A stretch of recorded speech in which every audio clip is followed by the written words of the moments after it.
இங்கே இருக்கிற தமிழர்கள் திரும்ப திரும்ப சொல்றேன், நாம இப்படியே இருந்தோம்னா எல்லாமே பறி போயிடும். ஒரே ஒரு ஊறுகாய் துண்டு கிடைத்தால் போதும், அதை நக்கி கொண்டு வாழலாம் என்று இங்க பல பேர் இருக்கிறான். இவெல்லாம் என்னைக்கு சாகிறது? இங்க தமிழ் தேசம் பேசுகிற நாம, டேய் தமிழ்நாட்டை நம்ம எப்படா ஆடுறது, தமிழர் உரிமை எப்படா வென்றெடுக்கிறது என்ற போராட்டத்தில் தொடர்ந்து இந்த களத்திலே இருக்கின்ற செந்தமன் சீமான், அண்ணன் வேல்முருகன், ஐயா கிருஷ்ணசாமி போன்றவர்களின் கருத்தை நாம் வலுப்படுத்த வேண்டியது இந்த தமிழகத்தின் கட்டாய கனவில் அணை கட்டுவதை கண்டித்து இங்கே இருக்கிற மத்திய மாநில அரசுகள் இது தலையிட வேண்டி இங்கே நடந்து கொண்டிருக்கிற இந்த ஆர்ப்பாட்டத்தை ஒருங்கிணைத்து சிறப்பாக நடத்தி கொண்டிருக்கிற டாக்டர் கிருஷ்ணசாமி அவர்களே, அன்பு அண்ணன் வேல்முருகன் அவர்களே, தனியரசு அவர்களே, இந்த நிகழ்வில் கண்டன உரை நிகழ்த்த வந்திருக்கிற செந்தமிழன் சீமான் அவர்களே,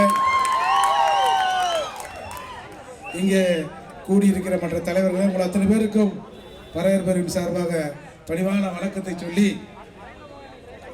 நேற்று கர்நாடகாவில் ஒரு பந்த் அறிவிக்கப்பட்டது. கடைசியில் அந்த பந்த் ஆர்ப்பாட்டமாக மாறி நின்றது.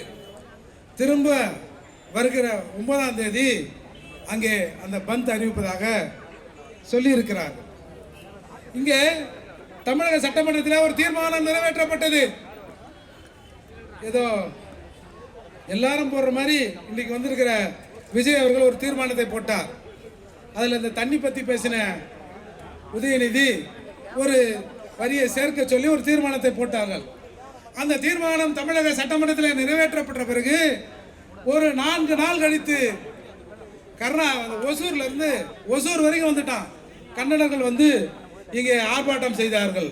அதற்கு அடுத்து ஒரு 2 நாள், அதாவது ஒரு நாள் மறுநாள் மாலை வரை தமிழகத்தில் இருந்து பெங்களூருக்கு போகிற எந்த தமிழ்நாடு ரிஜிஸ்ட்ரேஷன் வண்டியும் உள்ள போகல, ஒசூரோட நின்றுது. அதே மாதிரி ஊட்டியிலிருந்து கர்நாடகா போகிற பஸ்கள் எல்லாம் ஊட்டியிலே நிப்பாட்டிட்டான். அதே வேளையில் அங்கே கர்நாடகாவில் இருக்கிற டிஎன் ரிஜிஸ்ட்ரேஷன் வண்டி கூட அந்த 2 நாள் ஓடவே இல்லை. ஆனால் மானங்கட்ட தமிழர்கள் இருக்கிற இந்த தமிழ்நாட்டில் அன்றைக்கும் அந்த 2 நாளும் கர்நாடகா ரிஜிஸ்ட்ரேஷன் வண்டி இங்கே வந்துதான் போயிருந்தான் இருக்கு. இதுதான் இங்கே இருக்கிற சிக்கல். இங்கே நாம் அரசை வலியுறுத்துவதா, மத்திய அரசை வலியுறுத்துவதா, மாநில அரசை வலியுறுத்துவதா என்பதை தாண்டி தமிழகத்தில் இருக்கிற தமிழனை உசுப்ப வேண்டும். தமிழன் தமிழனாக தமிழகத்திலே இல்லை. இந்த நாய் திராவிட நாயாய் இருக்கிறது. மலையாளிகள் மலையாளியாக வாழ்கிறார்கள், தெலுங்கர்கள் தெலுங்கர்களாக வாழ்கிறார்கள், கன்னடர்கள் கன்னடராக வாழ்கிறார்கள். ஆனால் தமிழன் மட்டும் இங்கே திராவிட நாயாய் வாழ்ந்து கொண்டிருப்பதா இங்க சிக்கலே. இத அந்த காலத்துல மாப்போசி சொன்னார், சீபா ஆதித்தனார் பேசினார், இன்றைக்கு சீமான் பேசுறார், வேல்முருகன் பேசுறாரு, தனியரசு பேசுறாரு. பேசுறவங்க பேசிக்கொண்டே இருக்கிறோம்.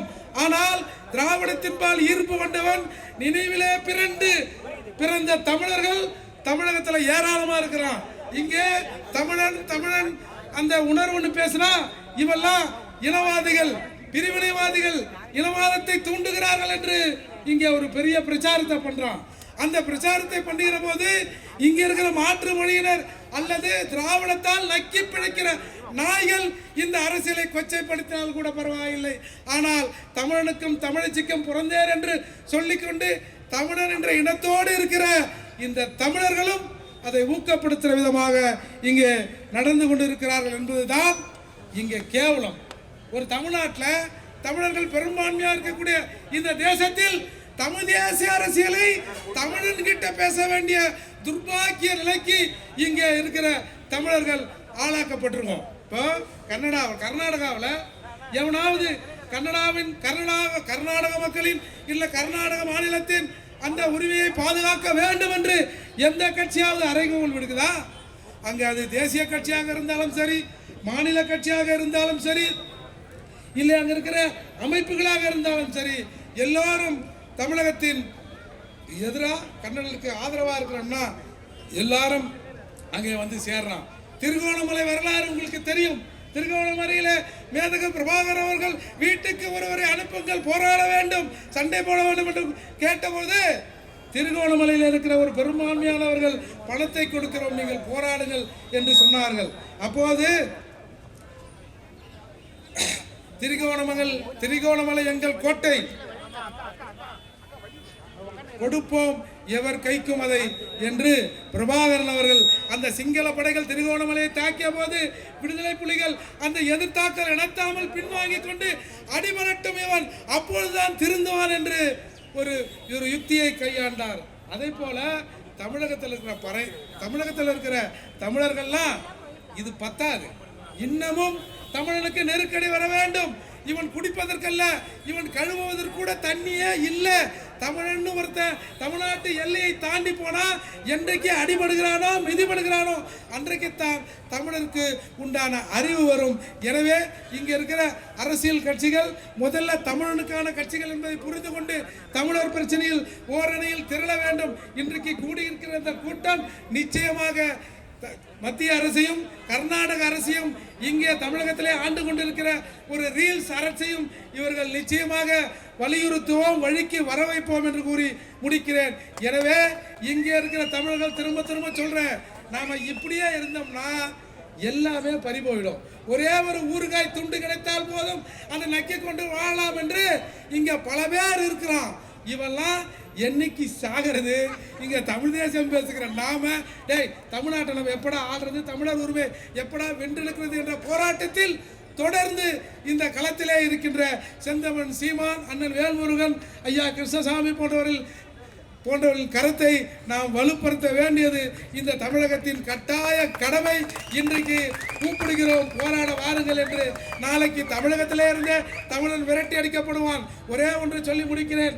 நீங்கள் கர்நாடகாவில் கலவரம் நடந்த போது, எப்படி ஈழத்திலே கலவரம் நடந்த போது இந்திய பார்டரில் ராமேஸ்வரம் மண்டபத்தில் அகதி முகாம்களை கட்டினார்களோ, அதே போல கர்நாடகாவில் கலவரம் நடந்த போது ஓசூரிலே அகதி முகாம் கட்டிய தமிழக அரசுதான் எப்போதும் தமிழகத்தை ஆண்டு கொண்டிருக்கிற அரசு என்பதை மறந்துவிடக் கூடாது. வந்தவன் போனவனுக்கெல்லாம் தமிழ்நாட்டின் மீது அக்கறை இல்லாமல் போகலாம்.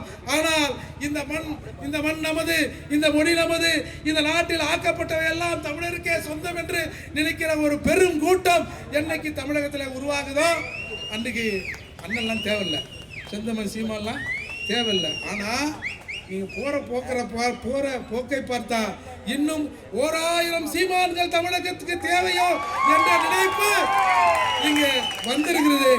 ஆனா தமிழை பொறுத்தவரைங்க என்னதான் இவனை திட்ட, இவன் மகிழ்வா, சிரிப்பா, நடிப்பா, ரீல்ஸ் போடுவான். இந்த நிலை மாற வேண்டும். இந்த தமிழ்நாடு, தமிழர் என்ற ஒரு இனம் உண்டு, அவருக்கு தனியே ஒரு குணம் உண்டுன்னா எங்கடா அந்த குணம் இருக்குன்னு இன்றைக்கு மேடையில் இருப்பவர்கள் தேடிக்கொண்டிருக்கிறோம். எனவே தமிழா இன உணர்வுகள் நீ உணர்வு கொள்கிற நாள்தான் இங்கே தமிழ் தேசியம் மலரும், தமிழருக்கான உரிமைகள் பிறக்கும்.